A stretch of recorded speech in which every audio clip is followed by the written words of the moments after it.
Don't get me wrong. Well, I like Hogwarts Legacy. um, I like it, but it's there's really easy for me to put it down and be like, eh.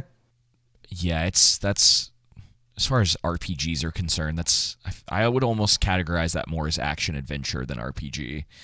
It's Yeah, that's a it's got good. RPG elements in it, but there Yeah, it's not really open world to the extent, in my opinion, that The Witcher 3 is. yeah. There's We a sound good, by the way. good. Hang on. It's got kind of an odd name. Dawn I think everybody's going to end up just referring to it as Dawnwalker. Oh, it's called The Blood of Dawnwalker. It's made I think we talked about this last year. It's made by the guys that did they're part of the dev team from CD Projekt Red that helped on Witcher Okay. 3 Yep. and I don't know if any of them helped on Cyberpunk, but like they're making kind of like a vampire game in a similar vein to The Witcher. Yeah. So Yeah. it looks cool. People are pretty stoked about it. Oh, yeah. I'm looking at it right now. So I'm also stoked for that Lord of the Rings game to get announced because it's supposed to rival Hogwarts Legacy as far as like that's what, the report said. But hopefully it's more like rivals The Witcher I 3 or something like that. I just want an expansive. Oh, I don't want an MMO. Not my genre, and they already have that yeah. online, Lord of the Rings online. But I really just want to be able to visit. Even if they just did the third age, that's fine. Of course, they could do first age and second age. Second age would be good too, or first age. But even if they just did the third age, to where you could just sincerely visit the entire map of Lord of the Rings, Middle Earth, I should say, that'd be great. Um Like I'm just gonna walk into freaking Mordor. I I wouldn't be surprised if they did something um, third age related only because it's what everybody knows. It's like the Yeah, most, you know what I mean? But they then probably again, I mean, will. I guess, well, with the Hogwarts Legacy, I guess it doesn't really matter because you just need Hogwarts and to set it in some sort of time period and have similar spells and stuff. So I guess it doesn't, that part of it didn't really matter. But yeah, they're going to, well, yeah. Um, I wish that as much as I know a lot of people don't care for like cause it's super lore inaccurate, but Shadow of Mordor was good. Like from an action game standpoint and using that nemesis system to like take Yeah. over the orcs and have them fight against each other, ton of fun and set Yep. in that universe. And to be honest, I guess with video games, probably a little more lenient on that stuff. As far as Mostly, being lore accurate, because those games yeah, were obviously they weren't. very Um, inaccurate. I mean, yeah, well, Celebrimbor is like your ghost partner, and he's it was very interesting for they could sure. have, they could have done everything they Oh, and did like in a hot. lore accurate way. They made You- like Shelob sexy. Did you see the? That's the fun. I every once in a while that still comes up, and people are like, "What do you guys think Tolkien would think of this version of Shelob?"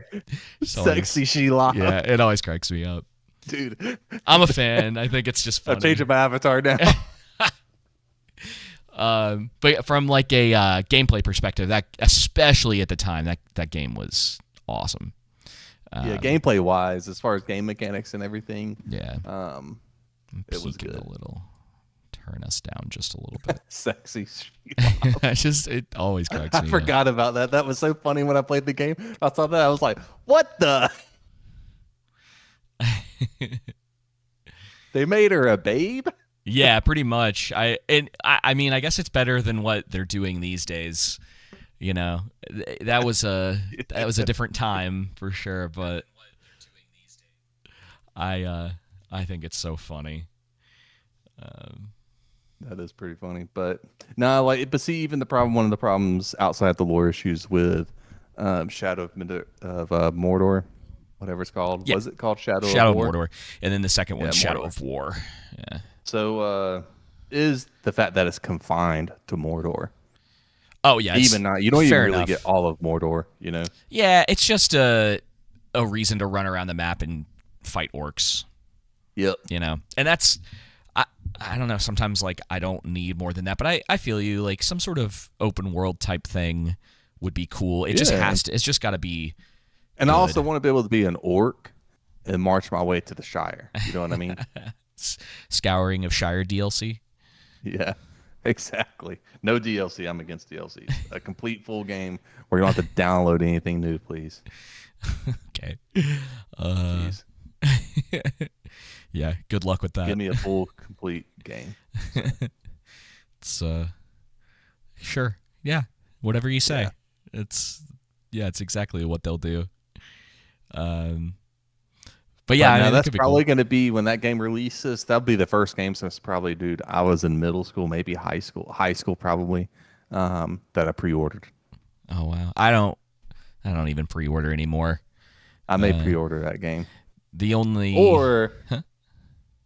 or maybe you know how they have like the different tiers. I probably won't go to the top tier, but I know a lot of that stuff can be bull crap, but I don't know. We'll see. Yeah, you gotta wait. See, special editions for video games. It's usually just cheap garbage for the most part. It's pretty rare. It's pretty rare you get anything that's actually really cool in those. Unfortunately, but yeah, here we are. Before we start, I didn't watch Fallout. Oh, good, because I watched like everything but the last 15 minutes, and then I was just like, all right, let me fast forward and see all the scenes. So I'm sure I can predict this anyway, and I pretty much predicted the ending anyway. Yeah, you know, with all the other stuff I wanted to watch and had to watch this week, I just couldn't be bothered. Well,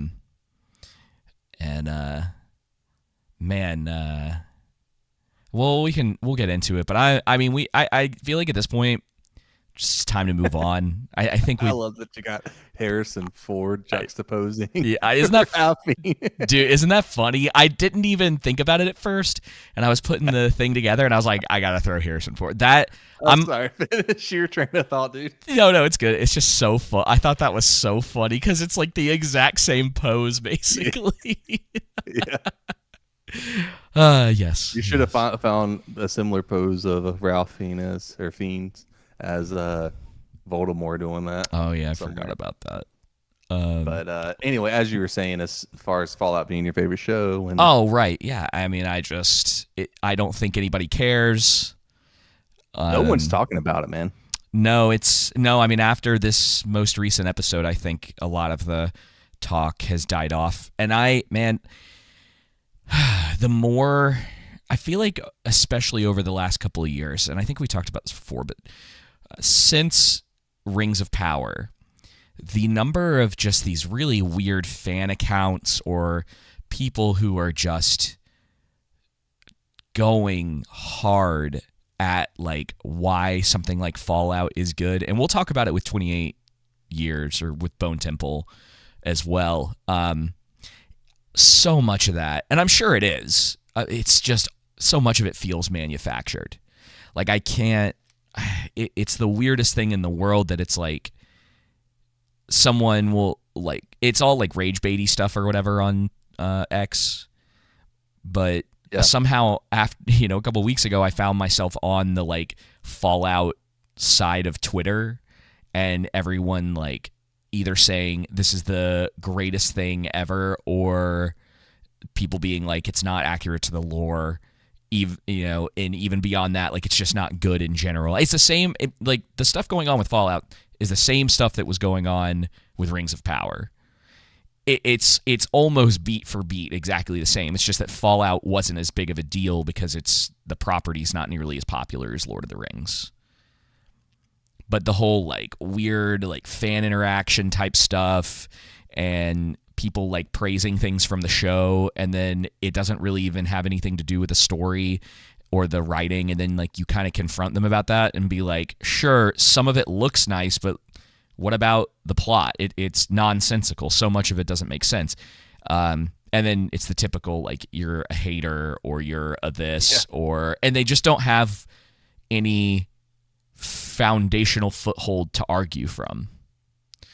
And if I cared more, and I'll talk more about Bone Temple. If I cared more, I would really dig into the Bone Temple stuff, but nobody really cares.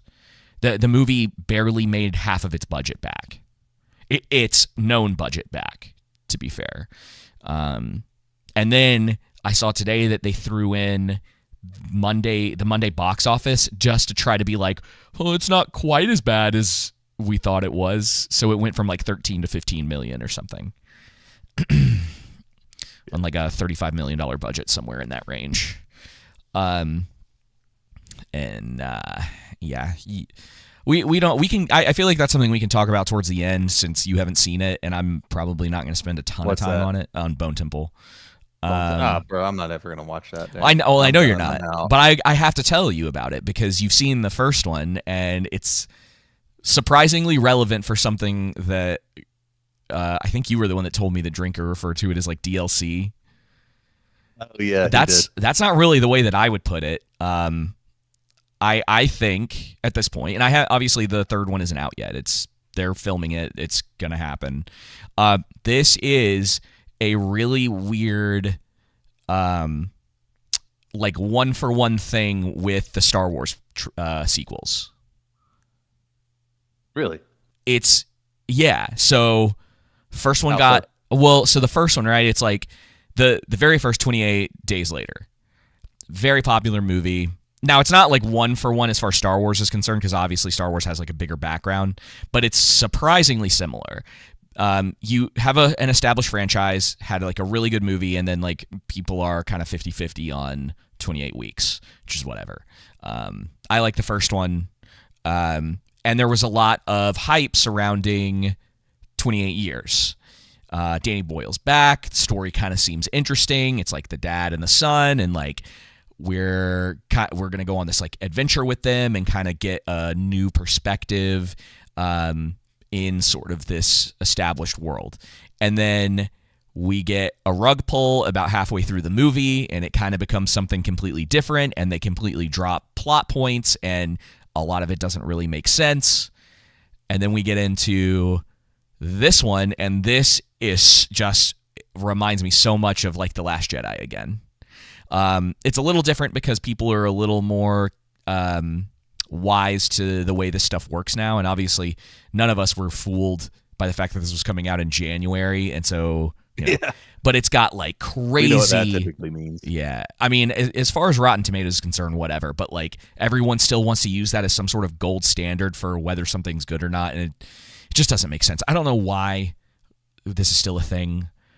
Like I don't really take much. I don't consider like Rotten Tomatoes to be some sort of like high standard to point at, to be like, your opinion is wrong about this thing. Look at Rotten Tomatoes. Like it doesn't resonate with me, and I feel like it shouldn't resonate with anybody anymore. They've had so much controversy, and I've gotten to the point now with literally everything. It doesn't matter what someone says about something. I'm like, I have to just see it for myself. Yeah. I was like, I either don't care. I get it. And I just like, because I saw the first one, it made me not interested in seeing the second one. Exactly. Like, okay. That's absolutely a part of it. And that was kind of it was sort of word of mouth, but there's just this like similarity there where there's this small group of people that are acting as if this thing is incredible, and it's not. It has a ton of problems. It almost completely ignores like the canon of that world. It's all, everybody has like plot armor till they don't need it anymore. And it just, characters make choices that don't make sense for the world that they live in. Because at minimum, like, and we had talked about this, I guess we're just going to talk about it now, but the characters do really weird things where the movie just conveniently forgets that the infected exist. And so going into this, right, everyone was going, oh, it's kind of cool, like the infected aren't really a major plot point in it, which isn't totally true, but as a big, the horde running down and like chasing people and what's going to happen to them, it is downplayed a lot. But also there's a lot of things that happen in it that it's as if everyone just forgot that the infected exist. Like, we were told, and it was established in 28 years later, that you don't want to be out in the open after dark, that it's incredibly dangerous. That's when the infected do a lot of their hunting. Like, the alphas are way more active at night. Like, all of this stuff. You remember all this? Yep. Okay, and then you remember how we got introduced to the Jimmies at the end of the movie? Like, they're flipping around and the Teletubby music's playing or whatever, and it's on top of the second half of that movie, just like rug pulling you really hard, and then you get this like weird scene and the movie ends. Yep. The Jimmies sleep out in the open, like under some What? Dude. I'm not even kidding. At one point, it was so funny. How does that make any sense? It doesn't. That's the thing. And with the infected, I mean, I think this goes back to one of the things we've talked about, that when you're writing shows like this, you have to take your fantasy world serious. There's why there are rules that are established. That doesn't necessarily mean that every single thing, like Tolkien had a soft magic system, never really explained his magic. But so you That's can fine. create your fantasy world with hard or soft, but your fantasy world has rules and you have to stick with it. It wouldn't make much sense with the amount of infected that's typically around for someone to be sleeping outside. Yeah, so they do that. They're always making like tons of noise. I'm pretty sure, and I would do this if I cared a little bit more about it. But there's a point in the movie where Jimmy loses a few. He calls them his fingers or whatever. And he keeps 7 of them with him, basically because the devil told him to do it, or at least that's what he says. But as the movie goes on, you realize he's a huge fraud and doesn't believe any of this stuff.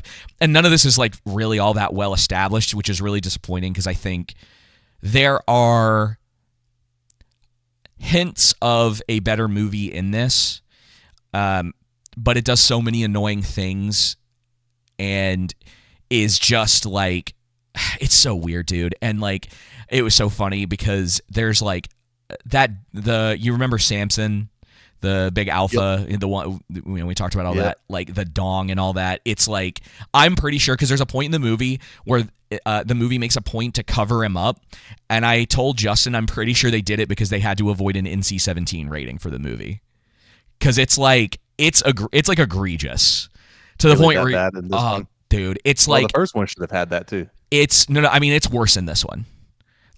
Dang. Like, they don't like. I don't understand the. I mean, I know why it's Hollywood. Yeah, but I think it's just like they have some sort of reason for it. Like, I'm sure if you were able to get in a room with them, they'd be like, "Yeah, that's why we're doing this." But it's also really weird because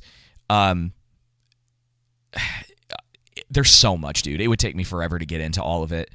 But they make a very like specific point to like wrap him in a loincloth at one point in the movie.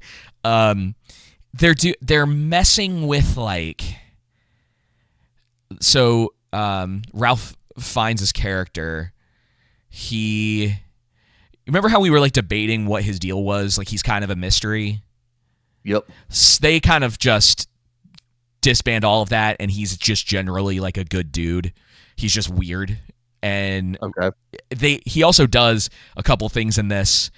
That's not necessarily bad. That's it's good, not, but there's not.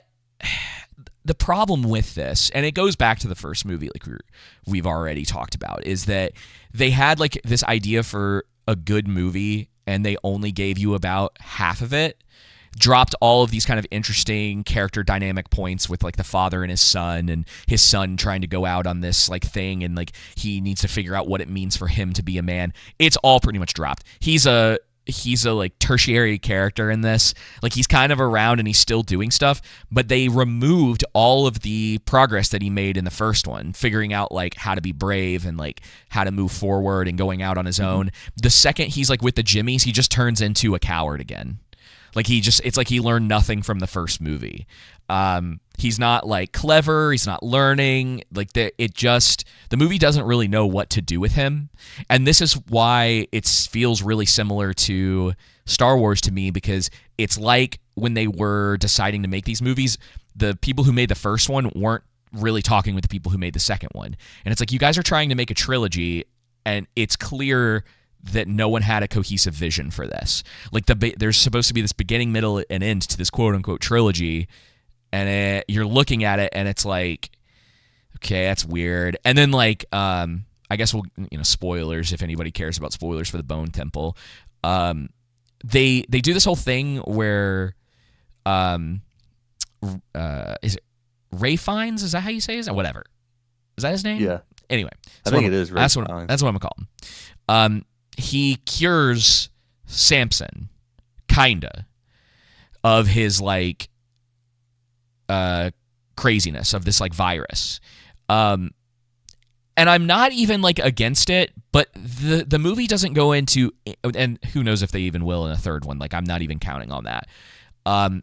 It's really weird because he spends pretty much the whole movie doing the same thing he was. Like he's trying to basically, what do you call it? Like he's trying to fix Samson. Like he's trying to get rid of the virus and basically cure him. And he does by the end of the movie, but the movie doesn't even really care about the implications of that or what this means for Samson after being infected for 28 years or however long. It had to have been like a significant amount of time. There are so many things that could go wrong with the way that they've established this, because basically what they're trying to say is that you're still human.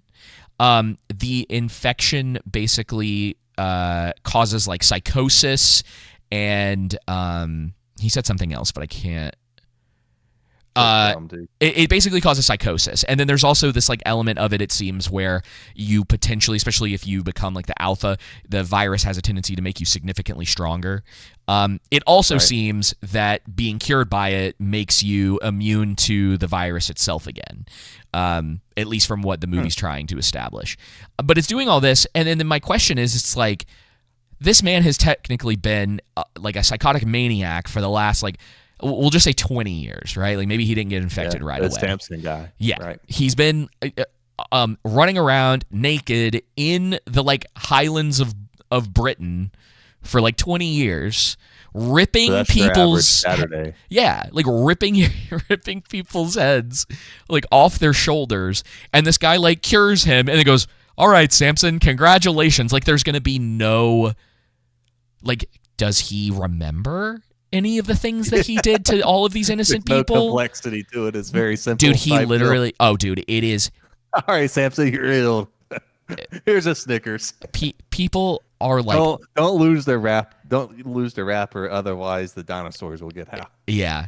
And that's like the whole movie, and it's just constantly breaking the rules of the world. Like I there's this whole thing. There's one moment in it that I kind of liked, just because the movie kind of like stops for a minute and actually allows characters to have like a conversation with each other, and it feels like right for the kind of world that they're in, where like Jimmy and the doctor have this conversation, because he's like, I was 8 when everything went down and I don't remember much, and it's like you can tell it's like clearly like messed with him, and kind of turned him into the person that he is. And the same with the doctor. And it was like the one time in the movie where I was like, oh, this is kind of like enjoyable. And you know that this guy's like crazy, and that these two guys are on like opposite ends of where you would end up in this kind of scenario. And for about 5 minutes, I was like, this is like, okay. Again, it's just another example of a movie that's wasted on like a lot, like actors that are like better than this. The script is like way too simplified. Dude, from the get-go, it's like a matter of like luck that Spike, the kid from the first one. So like the whole idea is that the Jimmies require to become a part of them, you are required to fight one of the other Jimmies to the death, and then you get to basically take the place of that Jimmy. And Spike, he only wins because the guy like fools around with him. Like he's like, you're not going to do anything. And then he gets like a cheap shot in like an artery in his leg, and the guy like bleeds out or whatever. And it was just like, these are the guys that you showed us just like flipping around and doing all these crazy moves. And this is what I think you had mentioned this when we first started, but it's like the movie doesn't take itself seriously. Yep. It's like, ha, wouldn't it be funny if that happened? It's like, but that doesn't make any sense from what you showed us before. These guys are clearly trained killers to some degree. Like, they're not scared of the infected at all. Like, they're really like well trained. And that was some of it that I was like, well, maybe there's like an interesting aspect of this group or whatever. And then all of that pretty much doesn't exist. Like, none of the Jimmies really matter. One of them has like sort of a role in this, but she's still she's like pretty one-dimensional. Like, she just kind of helps the story move forward. Right. And for some, like, they're all like crazy. It's so weird. And then Ray Fiennes has to like convince it's convoluted, but like basically some stuff happens, and you find out that the head of the Jimmies, the actual like Jimmy, he is so confusing, but everything he's been doing is allegedly in the name of the devil.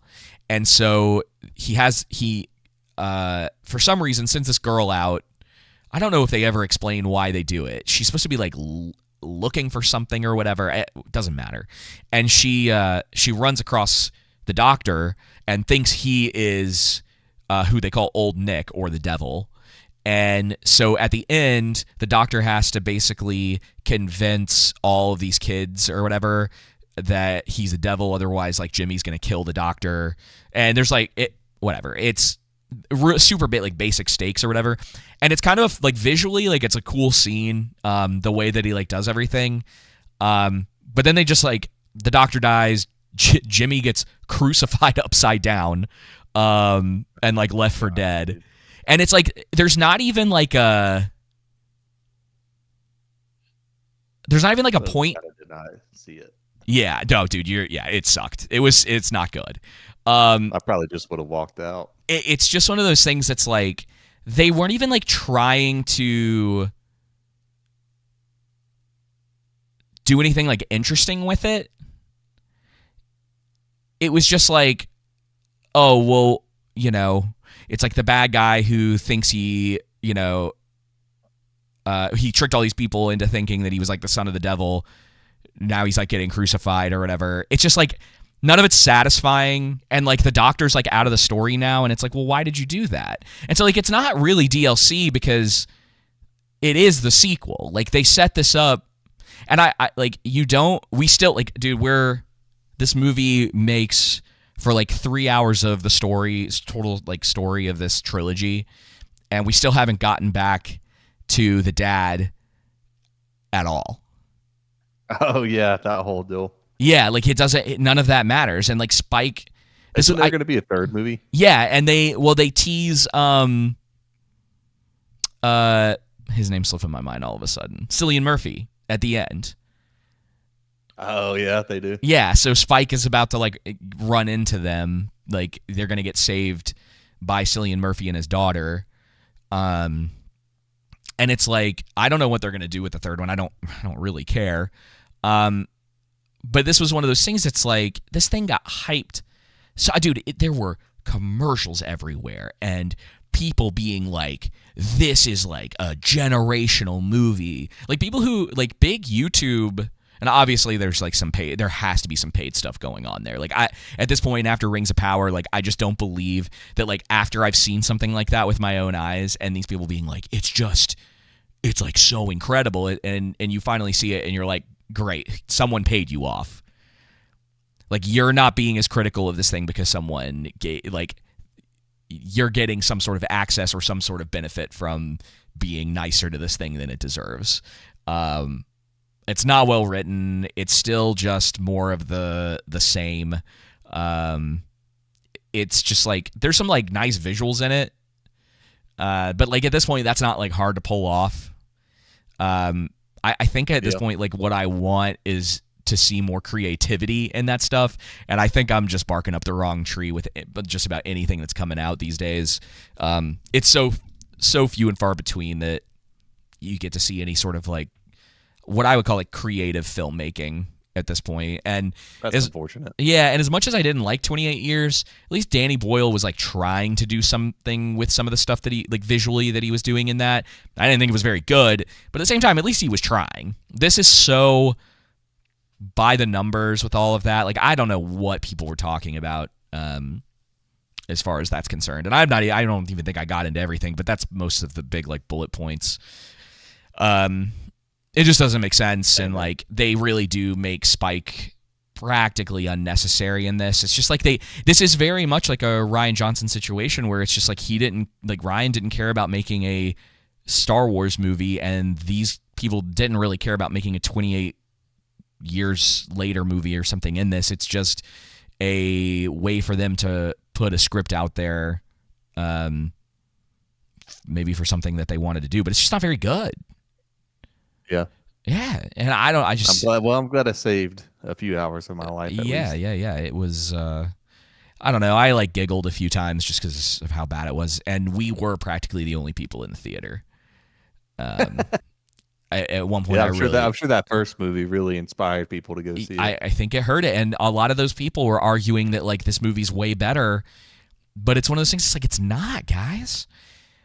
You know, I mean, not that I really believe, like I was saying, it's not like I believe stuff that I hear on the internet, but like it just, we're like at a really weird time for a lot of this stuff because it really feels like most of social media is people just trying to like promote something that they don't really believe in.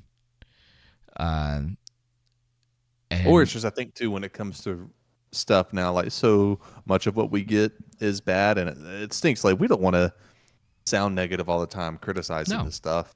We want good TV shows and movies. Even with the lady that has lost Warner Brothers $200 million with her writing. Oh, bro. Getting to be the writer for Batman for now. Batman DCU for now.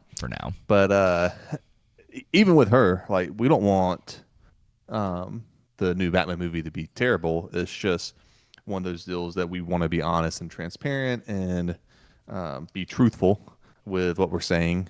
And, you know, I think with a lot of people, what it comes down to is everything's so bad that it's like, oh man, they're trying to find the good in it now. Yeah. When it's I went into the Bone Temple being like, I'm always willing to take the L. I'm always willing to come back and be like, I was wrong. Yeah, it was good. We did it with House of the Dragon. Yeah. And I gave it my best. I went to go see it. Like, what else can you like? You know what I mean? Like, I took the time, went to go see it, took the bullet, and I can't give it. I mean, like, I couldn't give the last one a recommendation. Obviously, I can't give this one a recommendation because it means you need to watch the first one, and it's really unfortunate. You think the first one's better. I know that's only because I like things about the first half of the first one. Yeah. That's really about it. Yeah, I don't think it's worth really much of anything because I don't think the first one's very good. And that means that you would have to. Man. Yeah, it means you'd have to watch both. And what sucks is that at this point, even if somehow by some miracle, whenever they put this third movie out, that it's better than the other two and it's actually a good movie, it wouldn't be a good recommendation anyway because you're not going to know what's going on really. You're going to have these two random characters that the movie is assuming you already have like some sort of experience with because there's two movies that came before it, and then now they're throwing in Cillian Murphy because it feels like a jangling keys thing. Like, call it cynicism if you will, but at this point, I would say it's just the standard. Like, it's not even me being like cynical about these things. It's just how everything operates. We're gonna get it with Doomsday this year. It's gonna be jangling keys, and everyone's like, "Oh my gosh, look, Thor seems to be more serious now." It's like, guys, don't fall for it. Don't fall for it. It's just jangling keys. They're just trying to get you excited because it visually looks like something that maybe you want. It's not gonna be good. Hey guys, it's the old phases coming back, and it's just going to be this one movie, and then they're going to start a new phase. Yeah, they're allegedly. And that one's not going to do as well either. No, I don't think so. I think Marvel's in a lot of trouble. Spider-Man will do well. Always does. And because those movies, outside of that, those movies can roughly stand on their own. Like, you don't necessarily have to have seen every other Marvel movie to watch the Spider-Man movies. No, you don't. But yeah, dude, it's. I just can't put myself into this, because everyone's like, oh, why is everyone being so negative? It's like, dude, this is the standard now. Like, this is the state of entertainment. Yeah, like y'all are not Film industry. Yeah. A lot of these franchises don't have legs to stand on anymore. You gave away all of your goodwill a long time ago. And you can lose your audience. Oh, for sure. And it's tough. You lose their trust. It's tough to get them back. Agreed. And you should have to work for it and stop insulting people when they tell you that the thing that you created wasn't very good. And like, it's just like when it's just a case in point. The lady Christina, what's her name? Christina Holden, I think that was her name. Who wrote Birds of Prey? Who wrote Birds of Prey? Okay, yeah. She wrote Batgirl too, by the way. That's funny. They left that out, huh? Yeah, she did right. Batgirl. As a matter of fact, let me just pull up her IMDb real fast. IMDb. What was the one? Birds of Prey. All right, let's go to her. So, case in point of, and again, she's not the only writer, but when it came to, okay, so these are the movies that she was on. The Flash and Birds of Prey lost $200 million. Bumblebee, I don't know how well that did or not. I'd have to go back and watch it again, but I liked Bumblebee. She wrote that? Yeah, she wrote Bumblebee. She was the sole writer on it. Well, Clock's right. According to Twice IMDb. a day, right? And then Birds of Prey. Broken Clock. It was a team of writers. So there's two other writers with her. So, you never know how these things go behind the scenes. And then she had a team of writers on The Flash as well. That's not surprising. Those super like corporatized movies like that, they're always going to have a lot of people with hands. And to be fair, like Lord of the Rings was written by like a handful of people. I mean, the scripts were curated by like 3 people, Peter 4 Jackson. people. Yeah. And there's like a few people who have Philippa's got, I think, a credit on the writing too. And whoever the other person was. And there's I didn't realize that there's 4 people credited writing for Two Towers, which makes sense because Peter Jackson said credited? Huh? Who all is on that one? I can't. It's him, Philippa, and one of the other people that's credited on the other 2 movies. And then there's one other person that was as well. And I just never realized that. I wasn't paying attention to the credits all that often these days, but just happened to because I was like sitting in the movie theater and I was like, oh, I didn't realize that there was someone else credited with the 3 like people. But he also says that one was the hardest one for him to make, so it doesn't surprise me that maybe he brought somebody in to kind of help with the script a little bit, get another pair of eyes on it. It's not always a bad thing if you trust the people. But there's a case in point, like she loses $200 million and yet she falls upward into writing Batman DC. But she just wrote. She wrote it, right? This is your. What's that? I have a feeling it takes longer for someone who's in a writer's position to get blamed for the failures of like something like Birds of Prey than like the director's usually the one that takes the most heat. Maybe not. Well, just as what I much mean these is days, like when but you're part of that, it's one of those deals of, okay, you're part of 2 movies. It's not just one. You're part of 2 movies that lost a lot of money. It's more about Batman being the golden standard for DCU, your golden goose. Yeah. You could say along with Superman, right? But I would say Batman. And it's like you want to put the best on the best on that. That should be your idea, right? Yeah. I want to put the best writer or writers I know on that project. Now, maybe Christina Holden's the best writer James Gunn knows. No, James Gunn is the best writer James Gunn knows. Yeah. Yeah. Definitely. I don't know if he could do Batman though either. He couldn't do Superman, but I don't think he could do Batman. He's not serious enough for something like. He's not really serious enough for Superman either, but dude, did you know J.R.R. Tolkien helped write The Two Towers? No Steven way. Sinclair was the other guy. Oh, Steven Sinclair. Yeah, that sounds right. Yeah. I talking about that, I do hope that one day soon, Joseph, I think after how well the extendeds did over that like 3-day weekend. Shut up, David. They're still playing this weekend too. Are they? Okay, they're not. So they were allegedly going to play here, but I can't find showtimes anymore. And I couldn't get my popcorn bucket. None of the theaters had it. I was a little sad about that because I'm not usually into the whole like tchotchke thing, but I kind of wanted the bucket because it was cool and it had like the map of Middle Earth on it, and you know, it would have just like sat like it would have been a nice kind of display piece or whatever. But it's okay. I think though, Joseph, if you don't manage to see them this weekend, I think this is going to be something they do often, more regular. Yeah. Mm-hmm. Because of how much money they make off of them. And to be honest, I would love, at this point, if they do it again, I would love to see them all in like IMAX. Oh, yeah. You know what I mean? And then one of the funniest things that happens, Joseph, I had to mention this, because for those of you that don't know, they re-released the Lord of the Rings trilogy in theaters this past weekend, the extended editions. And Peter Jackson did little intros to each of them, which were really cool. I loved that was a thing. I wasn't expecting it, and walked into Fellowship, and he talks for about 10 minutes before the movie starts, and I just soaked it up, dude. I was so happy. And the one of the interesting things during Return of the King, he's like, you know, because he's much older now, and he's very much got the old man sort of like. It's kind of the way he talks. Like it's hard to explain, but he's like, yes, you know, and he's not like super connected to everything going on in Hollywood these days.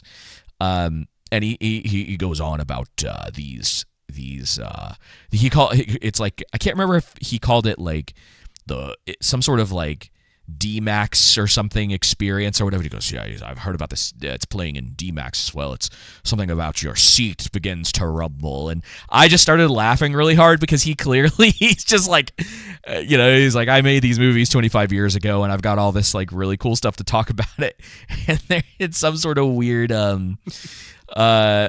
like gimmick that some theaters are doing where your seats rumble a lot during the movie, I guess to immerse you in the experience. He just is like, yeah, you know. But one of he said some kind of like really cool stuff about it. He has the reason that since The Hobbit he hasn't done another major film that wasn't documentary focused is because his DP, his director of photography, had a heart attack and died after The Hobbit, and he hasn't been able to bring himself to work with somebody else because they were like, they met on the set of Fellowship, you know, during Lord of the Rings, and he was his DP up until he passed away. And Peter was like, I just haven't worked with anybody else. And I thought it was such like a human moment. Yep. Of someone just. That's cool, man. So he hasn't done anything else since then, primarily because of that. Yeah, because he's like, I just haven't wanted to work with another DP. So he did specifically just for Middle Earth, or no, in general. He's like, I haven't done another drama. He's like, he refers to them as dramas, but he just means another movie. Yeah, so he did a documentary about I think it was World War I, and then he did the documentary on the Beatles, and you don't need a DP for that because they were basically just taking footage and like editing everything together. So he was working on these kind of documentary style movies. You don't necessarily need a DP for that. And I thought that was like really interesting insight because you kind of look at it, and obviously he had a pretty bad experience with The Hobbit. It's pretty well known at this point. And then I imagine that on top of losing someone really close to him, it kind of messed with him. So that was really interesting. He talked about how Viggo got a black eye surfing before they started filming.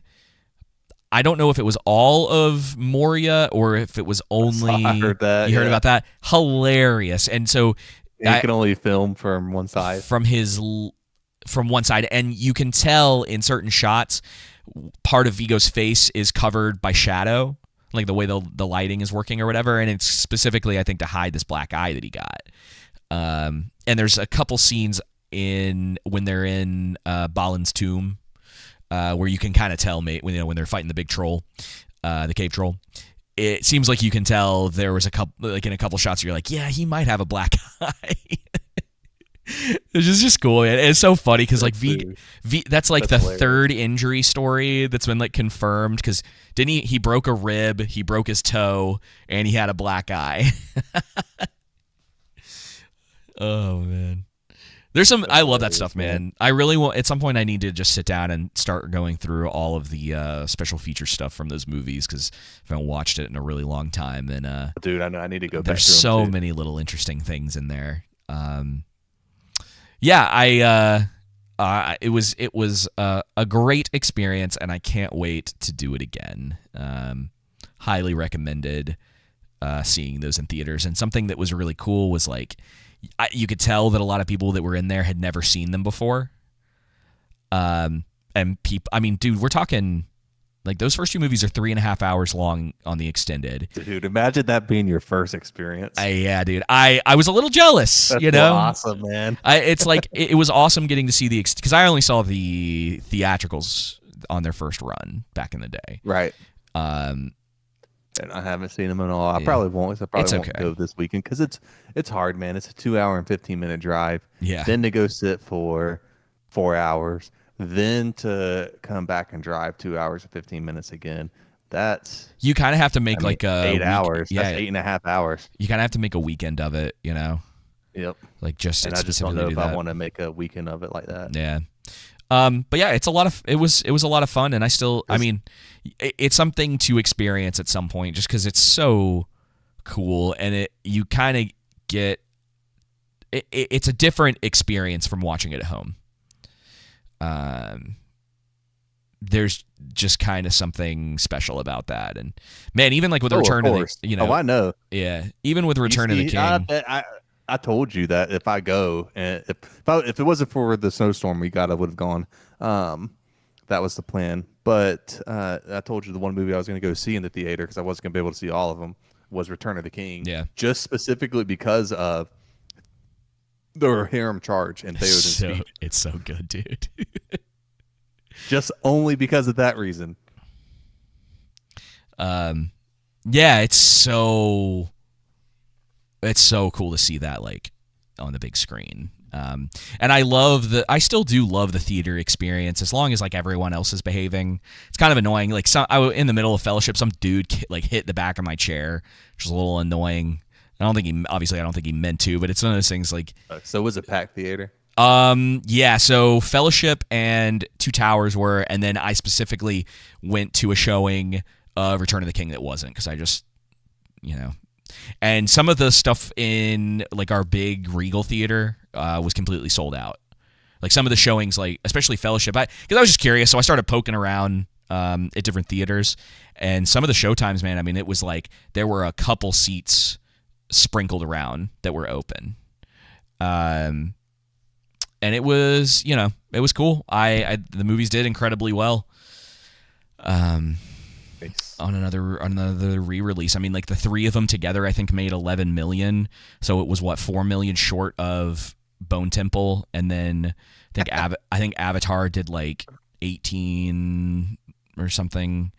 Obviously January is like a really like dead month for the most part, which is why they picked this month to put them out there. I would have loved those things to have just like stomp the floor with everyone with these other movies or whatever, but I don't know, man. People just, I guess it is tough to tell someone, you know, you got to sit through this like 3.5, and then Two Towers is almost 4, and then Return of the King is over 4, and you're like, you have to go Friday, Saturday, Sunday to see each one of them. I feel like if you're not like really into them, that's probably not going to be the way that it was. Like I would have loved if they had done like one Saturday a week or something for January, so it was like spread out a little bit more. But also there was something fun about going every day to go see a new one in the theater.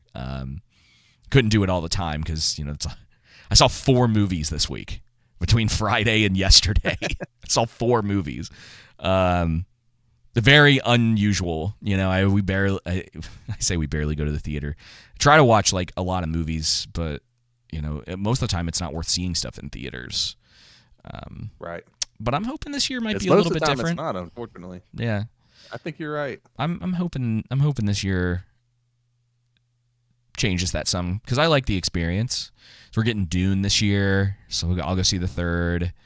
Ready. There's going to be more stuff that comes out too that Godzilla we hasn't talked been about announced last yet. week. And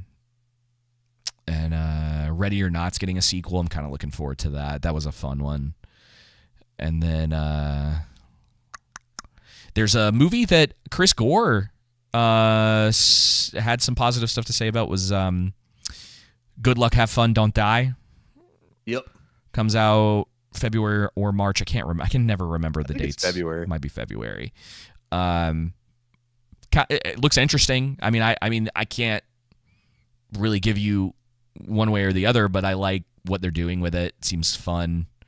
So I'm kind of, I can say there's like a tiny bit of hope. Hope has been kindled, Joseph. Not fully, but it's fun to maybe get some interesting stuff. Okay. I want to know, I mean, we're only one episode in to A Knight of the Seven Kingdoms, but I've actually been curious since we started the show. I'm curious. Well, I finished watching it right before we started recording because I just haven't had time. But I'm curious. I want your thoughts. Give me your thoughts, Joseph. I thought it was fine. Yeah. Yeah. Okay. You know what I mean? Yeah. It's nothing. They're definitely slowly introducing you to the world, at least this version that they're doing. I enjoyed, I think it was at its best when Dunk and Egg were interacting with each other. Mm-hmm. Again, there were other good scenes. Like, obviously, they're going for the fact that he's endearing, but he's not the smartest person in the room, but he's just trying to be a good guy. He's like genuine. He's genuine, and he's trying to be a good guy in this messed up world. Yep. As always, some of my typical complaints when it comes to the Game of Thrones and HBO, nudity, crassness for crassness' sake. Nudity just doesn't belong in general. I'm not sure they needed to actually show him taking a dump. Yeah. I appreciated the comedic timing on it, and like I like that they're kind of trying to, I guess at this point I don't, especially with Game of Thrones, I like that they're trying to go for a bit more of like an unserious tone. Yeah, I just think it would have been fine if he was like behind the tree doing that, and they didn't do. They didn't need to show it. It was like, oh, and I was like, oh, okay. I mean, I don't even think the scene was necessary at all. I don't think they needed to even have that scene in general, even if they didn't show anything. I don't know. You catch on through as the episode goes what they're going for. You get that idea. Like, this isn't Game of Thrones. This isn't sure, but I kind of like the idea that it's like he's in the, because it's a very like human thing to happen where you're like kind of in the middle of something somewhat important, and then it's like, oh, especially in that world, because it's, they're not it's not like prim and proper. They don't have like real plumbing, and Game of Thrones has never really done anything like that before. But it was just the like, I don't need to actually like visual like see the whole thing. Like, there is sometimes it's better to I can use my imagination, and the cut and the comedic timing, I thought, at least for me, I thought it worked all right. But it is the just like, oh geez, like it was just they like to take it too far sometimes, and I think it I think it takes away from what they're trying to get across. Like the explicit nature of it takes away, I think, from the joke a little bit, and it's like too much, Yeah. Like someone needed to be like, that's too much. Yeah. I'm excited to see a story focused on a hero, so to say, like a good, genuine guy, just a normal guy trying to make it. But and it was a fine episode. Yeah, it's the like first. Those are my main. Like, positives, compliments, and criticisms. Oh, and it's I enjoyed kind of the jovial nature of it, yeah, the serious tones, and I enjoyed his interaction with what's his name, the Baratheon. the Baratheon. Yep, That part was Lionel, I think was his name. Lionel. Yeah, that part was that part might have stood out for me the most, because I think like Dunk's so sincere yeah, that he doesn't realize you don't stomp on the king or whatever like his foot, yeah, but he's so sincere a doesn't know lord. the that's right, the Lord. Yeah. He doesn't know the rules to things, and so he actually does it when Lord Lionel does it to him. And he's kind of stumbling his way through things, and there's part of me that likes that. I hope it's not something that they is like constant, you know? Like I need to see him like grow a little bit, and you're right, he doesn't have to be the smartest person in the room, and like having someone who's more sincere is good. I think that's where Ed comes in. Yeah. And I'm sure part of his character growth is going to be where he's not the dumbest person in the room. I just want to see him grow up. Person in the room. I want to see like an actual growth trajectory for him, and that it's not just like something that they try to hold on to for a really long time. Well, if you remember from Game of Thrones, Joffrey of all people, when he's dissing Jaime Lannister, says that basically kind of criticizes him and says, "What do you think that you're like Ser Dunk, the greatest knight?" Like something. It was some. I just remember some kind of vague line like that. Yeah, he has 4 pages to his name. How many pages do you have?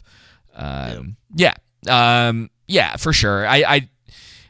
But that's like one specific line, and I just need them to like do something in that vein and not try to make him. I don't want him to just be kind of the same person through the whole series, and we just have to see. Like he'll probably stay that way for a lot of this season, because it looks like basically the season's going to be him like going through the tournament. I would assume like it's going to be a much smaller set, and we're not going to be. I think I remember them saying something about that. Like there's not going to be a lot of traveling across Westeros. It's going to be pretty confined, which I like. I think is cool. It's probably going to help them get these like seasons out pretty quickly.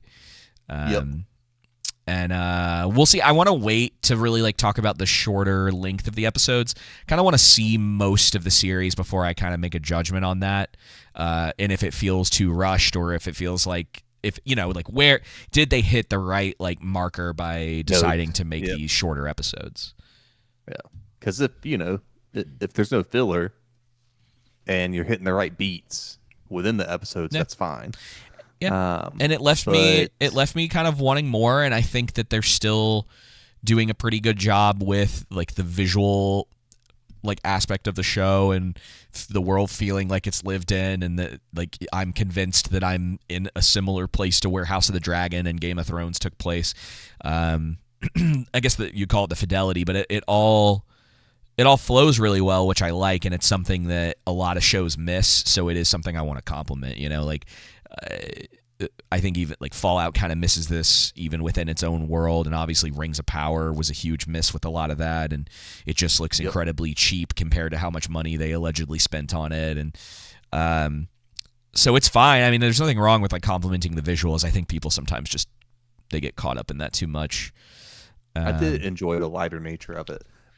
As far as I enjoyed the brightness, the tone that they're trying to set with this, instead of it being so bleak. Yeah, it's definitely not as they're definitely not going for like that bleak nature of the other shows, which is nice. And we had talked about that before, just kind of getting tired of it, and especially after seeing like the Lord of the Rings trilogy again, I'm like, okay, guys, I think it's time. And I think we've talked about this with George R.R. Martin.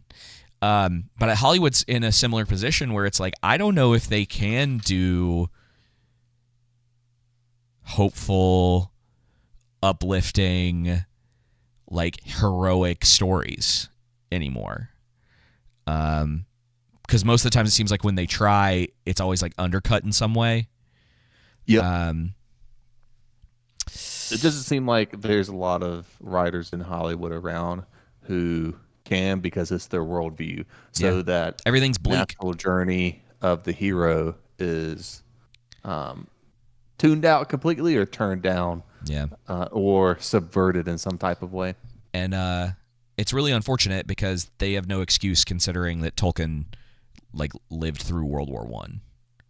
Yeah, if people would, you think they would see how that's probably what made him so focused on the hero's journey in an authentic way. But Yeah. you would think with the success of The Lord of the Rings, and previous movies too, but people would pick up on that and do something similar. I have a feeling that Hollywood hates those movies. Oh yeah, 100%. I have a feeling that Because there it is goes against their worldview. Mm-hmm. So how can you make something that is entirely against your worldview? Yeah. I think you can kind of, especially because like we're just not in the same place that we were when those movies were made, or a lot of the stuff before and after. Yep. They just, I don't know. They can't do it, and I think your modern writers, producers, directors, I think they don't look at that in the same way that a lot of other people do. And I think it's why, like James Gunn, it'd be so fascinating to like talk to some of these people about that stuff.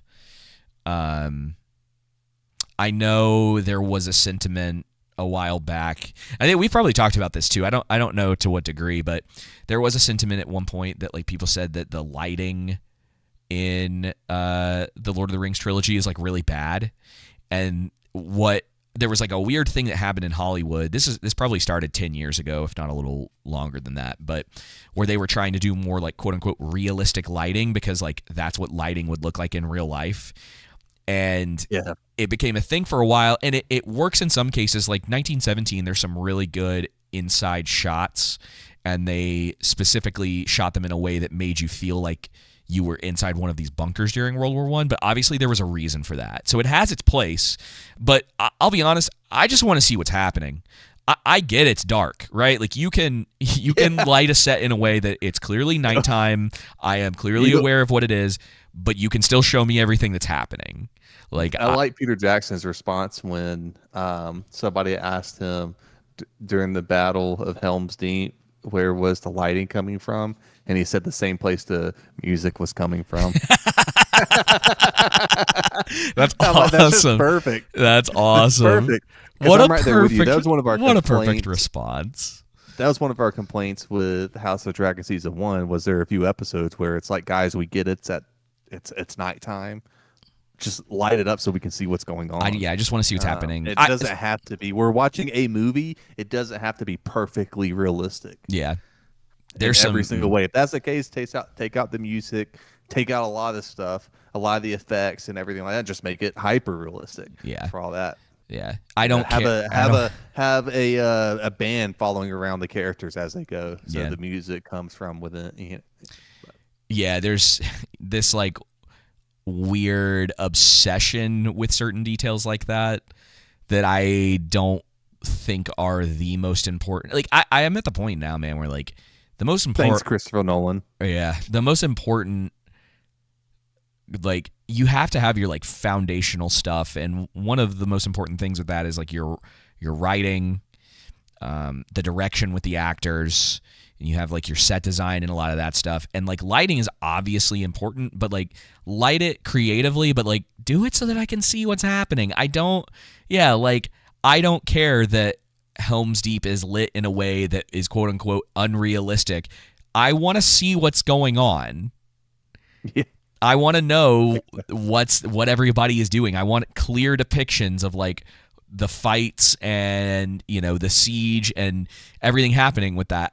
I really could care less if it than any of that other.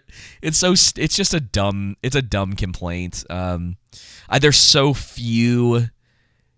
Everything that I would even consider to be like a criticism of any of those movies, they are so minor, and it's stuff that's like not a problem or stuff that I actually find kind of like endearing, because like there's a couple times in like Return of the King where there's some horses in the background that clearly are being like disobedient, like they're not maintaining control, and the horse is like freaking out in the background. Well, I just love stuff like that. Like it's like you can't really help it, and you're like, this is the best take, so we have to go with this. Like we can't. And there was something else. Now, to be fair, I'd have to go back and like check these scenes. There's some weird like ADR stuff that's a lot more noticeable on like a bigger screen. Where when it comes to the trilogy? I only noticed it in Return of the King though, where someone's saying something and their lips and the audio aren't synced properly. But it's rare, and it's not. Again, it's like I don't really care. It doesn't really matter to me. Like Ian McKellen, saying all of his awesome stuff as Gandalf on screen, and it like being slightly out of sync at one point. Like, cool, man. We got way worse problems these days than stuff like that. Like that's so minor. Because I do really. I mean, I just love those movies. And if I did have any complaint. It's that the prologue at the end of Return of the King's not long enough. Right. They needed to bury Theoden and establish Aemir as king, and I would have loved just like one more thing with like Gimli and Legolas like going off to do their stuff, just little more sprinkles here and there, and it comes from a place of love, because I don't want it to end, but I do think like I'm 100% fine with the way that they like finished like Theoden's storyline, and it's fine, but like I think it's partially because he's one of my favorite characters. Like I just would have liked a nice like bow on the top of like he's being buried with his son. It's a nice like full circle back to him having to like bury his son, and it's really cool. But it was really cool I didn't notice before. That's like just a small little detail. Is like Aemir has Mary on the back of his horse when they're going up to the Black Gate, which is a nice little thing considering he had literally like no respect for him earlier in the movie, and to the point where he's like willing to share his horse with him at the end. It's cool. I love those movies so much. I could talk about them forever. But yeah, I think I feel the same. Gimli. Huh? So there's this one shot in Return of the King. I don't know if you remember it, where I think it's Gimli's. Oh, dude, I don't know what you call him, but I'll just say his stunt double. I don't know what the proper name is. Sure, yeah. You know what I mean? And it's just a funny picture because it's all the regular cast. It's just like, it's so quick, though. And it's just this random character playing Gimli, like they couldn't have gotten John Rhys Davies to do that shot. Yeah, I gotta find that picture, man. Next time I'm watching that movie, I'm gonna take a picture of it and send it to you. I think I know what you're talking about. But I also feel like, I've seen those movies so many times now, and you have too, that it's like that's the stuff you like start picking up on after a while. Like you really can, you begin. But most people, especially if they've never seen them before, like that stuff's not gonna. Those movies are double. They're Here it is. I'll show it to you. They're just not gonna like pick up on that stuff as easily, and that's what's so like masterful about those movies, is that they really were paying attention to the different like shots and bringing in like the body doubles and other stuff like that. Oh yeah, that's funny. That's so funny. It's the look too. You know what I mean? Yeah, because like, you can tell it's everything. Like the beard doesn't like quite look the same. Because obviously it's a slightly different costume, because they had to make. They talk about it in the special features that it's like the actors had their costumes. Some of the doubles had their costumes, or it's like the the stunt doubles had costumes, the regular doubles for certain shots had costumes, and so there was all of these different things that they had to spend all this time doing. So it's, you're not going to get it like perfectly 1-to-1, but No, I feel that. Of course not. But yeah, I feel the same way about this first episode. It's a fine opening episode to a show. Like it didn't really raise too many like things for me. I just need to see more of it to be able to properly give. I can't. I'm not gonna like recommend it. I think at least until it's over. Feel like that's where we're at now. It's like I got to see the whole thing, and it's unfortunate too because it's like we've already known like this season could be good, but just because the one season's good doesn't mean the whole thing's gonna be good. Yep. That's the thing about television nowadays, man. Really, it's kind of always been that way. It just like takes so long to do these things. It's so easy to mess them up. Just need more people with like a cohesive vision for this stuff. Well, that's really all I have to talk about, Joseph. I don't know if you got anything else. There were some other stories that I had saved or whatever, but we can talk about them next week. It's not going. Like a plan. We gotta. It's not going. We'll catch up on our Fallout. It's what, 8 episodes? Was this number 6? Yep. This was number 6. I'll kind of try to keep watching it, and then we can kind of talk about it at the end of the season if you want to. But like, I don't really care. Like it's lost. I saw one thing. Someone reported that it's lost like 73% of its viewership. I completely understand. Yeah, I get it. It's not good, and I think it's interesting, man. Like stuff like this gets like one hype cycle, right? And if you don't land the mark, it's done and over with. It's over. Yeah. It's funny because Justin brings this up every once in a while. Friend of the show, Justin, where he was talking about Wheel of Time and how like everyone across the board said like the first 2 seasons were bad, and the third one came out and people were like, this one's better. And I was like, okay, even if I believed that, that means I would have to watch 2 really bad seasons to get to the third season. Like even if the third season was one of the greatest pieces of television ever, I have to sit through 2 bad seasons to get to it. So like what you expect me to do that every time I want to? Yeah, like that doesn't make any sense. Yeah, I'm coming in the middle of a story in like a really potentially weird spot and have no idea what's going on. You can kind of have like a not so great first season. You have to be able to land like everything else, and it just seems impossible these days. Cool. Feel you on that, man. Alrighty, everyone. Thank you all so much for tuning in to episode 225 of The Underground. We'll be back next week with more of A Night of the Seven Kingdoms and probably some other things. There's a couple other movies coming out this January that I kind of want to take a look at. I probably not going to be. Did you know that there was a Silent Hill movie that came out or is coming out at the end of the month? No, actually, it's coming out. I did see It's coming out in like a day, 2 days.